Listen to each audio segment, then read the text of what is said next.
All right, all right, all right, all right. Is this working? Everybody's cell phones are still off? Some of you are fibbing. I've seen them. This is like a classroom of high schoolers. It's just too funny. After our little run-through last night, I went home and spent the night like a lot of you, I think, and that was laying awake all night thinking about what I might change and whether I needed to revamp what I was going to talk about. And I kind of came up with the idea that I was going to. I've been listening to some fantastic stuff here today, as have you all.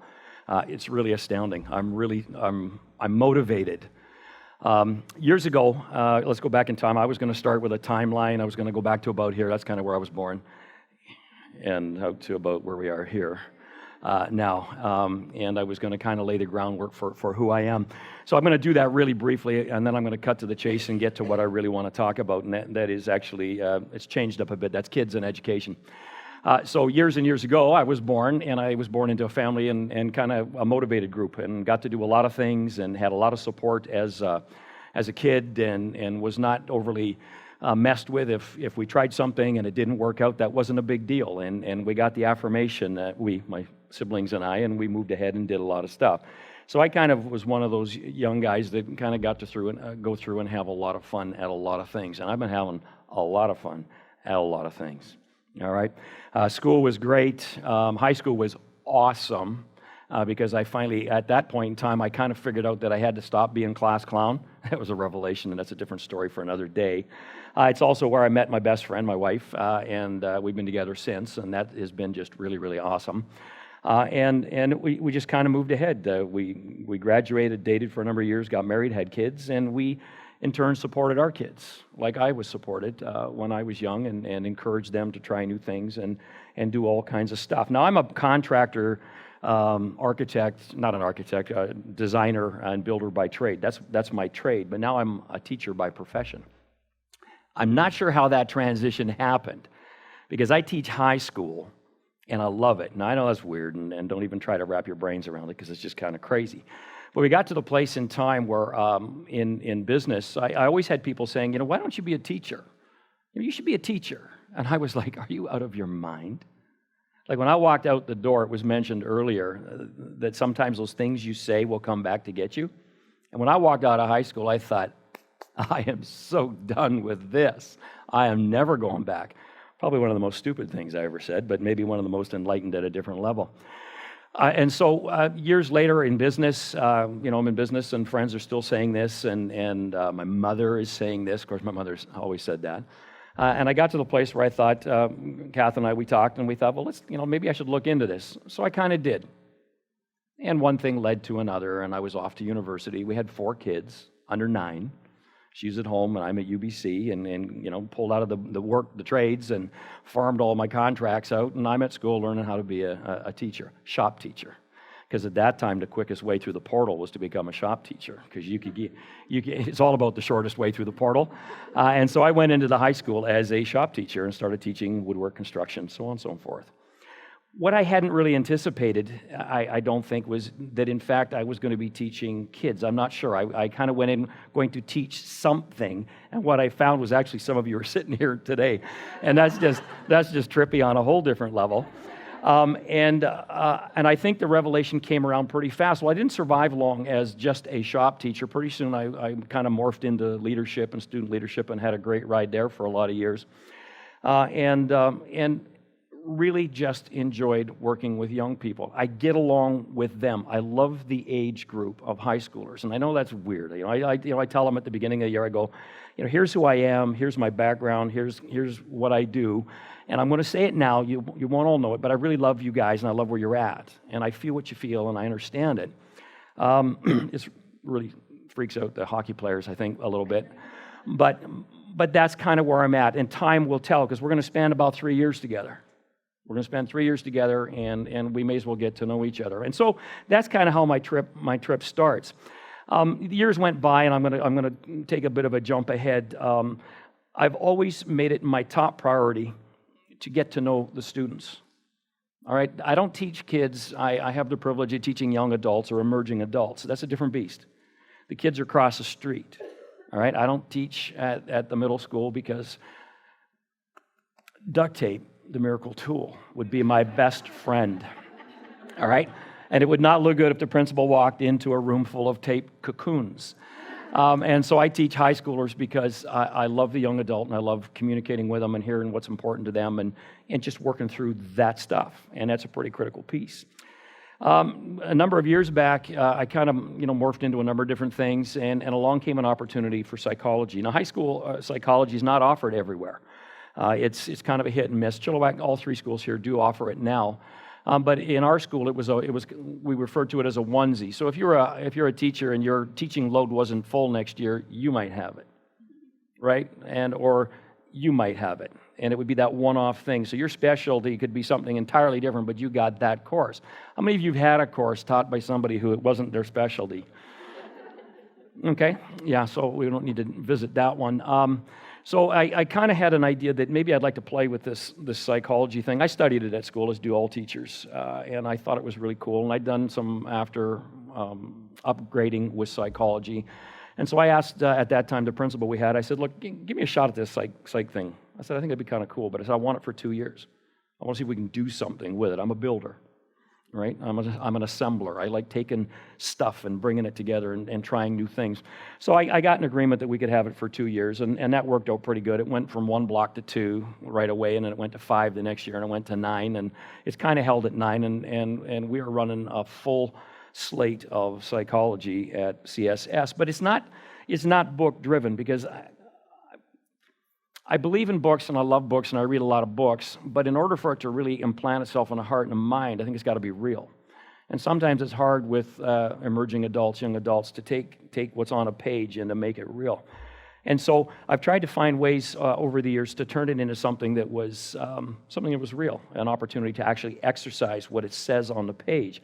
So let's go back a few years. It's maybe the second year into it, and we have a program in Chilliwack. I don't know if it exists elsewhere. Probably does. It's called WEX, Work Experience. And so psychology had never been one of those things you went out and work experience. It's kind of hard to get into a psychologist's office, right? There's confidentiality stuff. It's a little tough. And then you know what she said? So we decided that maybe it would be an interesting thing if we could bring it down and have the students at the high school level actually work in elementary schools. Let's work with the minis. So we put them in the classrooms initially with grade 1, grade 2, grade 1, grade 2, and let's see how that goes. Now, I told my students when they were down there, I said, I want you to be aware of what's going on in their heads.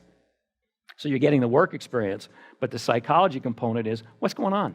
What are you seeing? Because high schoolers, those of you that have them, they're highly intelligent. They're very intelligent people. They got a lot to say. They see a lot. They know a lot.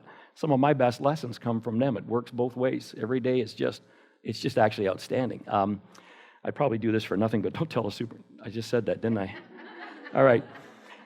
So at any rate, a couple of years back, I had one of my students came back from one, and I have them journal. So they have to write a journal and record what's going on while they're in the elementary school. And I had one of the students, let's call her Megan. Let's call her Megan, actually, that's her name, but anyways. And so Megan was sitting down with me, and we were going through her journal, and she was recounting some of the things she had come across in the elementary school. And at that time, I think she was working with grade 1s. And while she was telling me what she'd been coming up against in the classroom and what she'd been experiencing, she started to get a little bit emotional.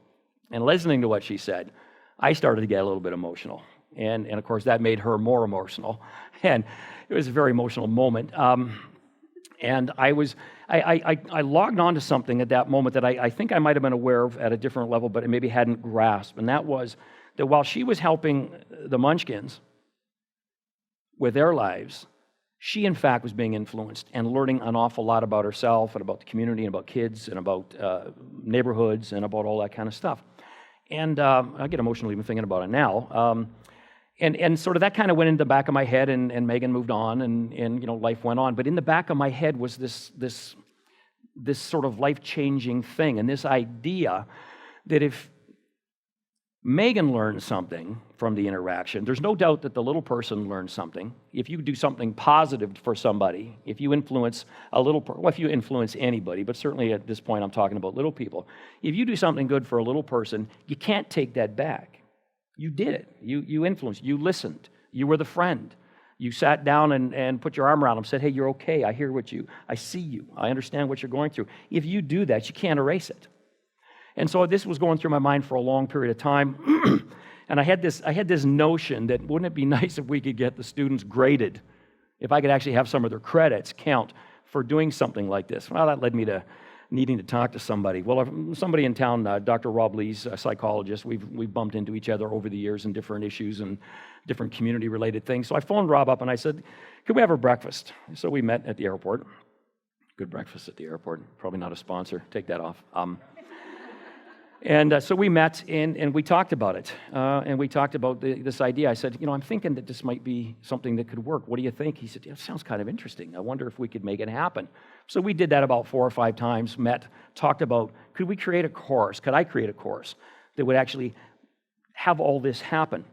Moving ahead really fast, we needed to get some more brains into this, so we pulled in a guy at that time, Joe Augmanson, counselor extraordinaire at our school. And Joe came in and we sat and we said, here's what we're thinking. And Joe was like, okay, that's cool. That just works because it works for students, and it was all about students, and could we kind of change the game? He was good with it. We went back, brought in the rest of the counseling staff, and we actually built a program. Right now, we launched it this September. It's called the Human Services Career Program. It's a diploma program. We introduced it into the grade 10 level, which is where they come in as a cohort. We have now just started focusing on the natural helpers. So these aren't the jocks, the hockey players, the science guys, the tech guys. These are the natural helpers. These are those kids that kids go to. And it really hadn't been anything for them before. So we targeted these kids in the middle schools, and we launched this thing whereby, here's how it works. I'm going to run through it in about 4 minutes. All right.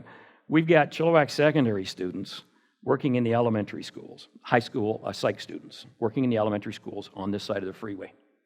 We've got university partnership with UFV, Ministry of Children and Families, big brothers, big sisters, all at the table, all pouring training in to these kids. Peer counseling training that's existed for a while, mindfulness, friends, and a whole bunch more to come on their own time on Saturdays, by the way. So we've got university students, mentors, grad students, master's students, PhD students, and regular, working with my students, training them, mentoring them. My students are mentoring the little people. They're all working together in this thing, changing lives this way. So we got university to high school to the little guys, and back up, and it's working full circle. We've also introduced a component where the high school students are now working on community-related programs and offerings where they will open the doors of the high school. We'll say, hey, folks, come on in. Special topic next Saturday night. This is not happening next Saturday night. Is going to be learning capabilities of a toddler, let's say. Did you know what they can do? This program will be put together by high school students working with masters, PhD, teachers, and everybody in between. And we'll take this thing out to the community and actually bring everybody in. What I think started as an idea of how to have high schoolers learn, and they're loving it, and the journals are amazing. Is great. What is changing the lives of little people across the board, because they're suffering a myriad of different things, all right, and the university, and now having all those groups roll this thing out to the community and say, hey, parents, grandparents, come on in and listen to what's happening here. We're hoping to, I don't think we're hoping to, it's going to happen. We're going to close this gap. It's going to be an advancement of knowledge and learning all the way through. Little people, parents, families, grandparents, high school community, right up into university community, and all the way around. We're going to take the community. I think we're going to revolutionize Chilliwack. I hope you're ready for it. It's going to take a couple of years, I believe, but I just don't see a downside to prepping these little people to move ahead, thinking they've got somebody absolutely in their corner, a big person, loves them, hears them, sees them, supports them, that sends them home ready to tackle the world. And we're just going to have to maybe get ready for what they're going to do. Anyways, a couple of years ago, Dr. Christakis out of Seattle on a TEDx talk there, he kind of ended his piece with saying that you change the beginning, you change everything. That's a great piece. We're going to modify it a little bit. I think we're going to work on the one, change the beginning or as close as you can get to it. And you still might be able to change everything. Thanks very much.